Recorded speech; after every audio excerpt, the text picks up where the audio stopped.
se houve confusão do que estava sendo julgado, houve uma confusão ainda maior sobre a decisão, né? Tá ligado? Assim, Pois é. E aí, a pergunta fatídica mesmo, né? Qual foi a decisão do júri? O que foi decidido nesse julgamento? Bom, nesse julgamento foi decidido que ambos difamaram um ao outro. O júri decidiu... Foi uma decisão muito confusa. É uma decisão que, assim, é muito difícil de fazer sentido nela, né? Porque eles definiram que a Amber difamou o Depp usando o título e mais 2 artigos... 2 parágrafos do artigo que ela escreveu em 2018. O título, inclusive, não foi escrito pela Amber, foi escrito pelo editorial do Washington Post, e isso é de praxe. Existe uma equipe específica para escrever os títulos dos artigos postados, e não foi ela que escreveu. Mas o júri decidiu que não só esse título, como também outros 2 parágrafos foram difamatórios para a carreira do Depp. Em contrapartida, eles também disseram que, através do advogado do Depp da Inglaterra, daquele processo que aconteceu em 2020, ele também a difamou ao falar para todos que ela tinha forjado evidências, forjado todo aquele cenário destrutivo que foi encontrado pela polícia quando ela foi agredida. Da última vez, a agressão principal, que é aquela quando ele joga o celular no rosto dela, que foi o que foi para todas as mídias. Então, o júri definiu, de fato, que ela sim foi agredida, já que não forjou as provas. Então, ela foi agredida, ela foi abusada, mas ela difamou a carreira do Depp ao falar que ela foi abusada.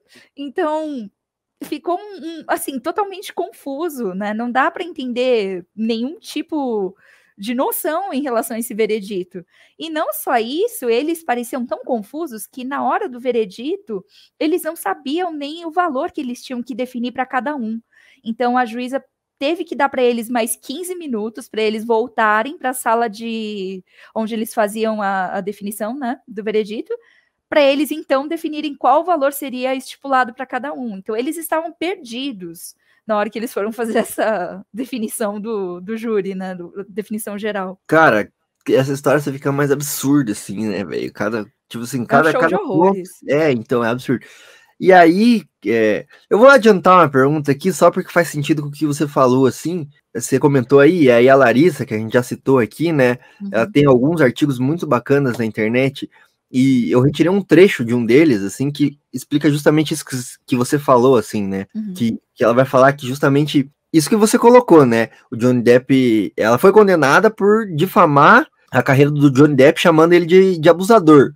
Mas o Johnny Depp foi acusado de difamar ela, falando que ela chamou ele de abusador e que ela forjou prova. Então, tipo assim, esse trecho aqui da Larissa explica muito bem essa confusão, assim. Eu vou ler, tá? E aí a gente comenta. Abre aspas. Decisão intrigante, pois o fato de Hard se colocar como vítima de violência doméstica em um artigo é, portanto, difamatório. Mas dizer que ela mentiu sobre o abuso também. Ou seja, eles reconhecem então que ela é vítima, mas deve ficar em silêncio? Eu acho que esse é o ponto aqui, né? Tipo assim, não, beleza, o Johnny Depp mentiu lá que ela forjou as provas, isso é difamatório. Mas ela falar que ele abusou dela também é tipo assim, como assim? Ela deve sofrer em silêncio? Então, é esse o ponto? É exatamente essa a impressão que fica, né? Que o que eles definiram é que se uma mulher sofre violência, ela não pode falar a respeito, porque ela vai difamar a outra pessoa se ela falar. Então não faz sentido, é um veredito que simplesmente não cabe.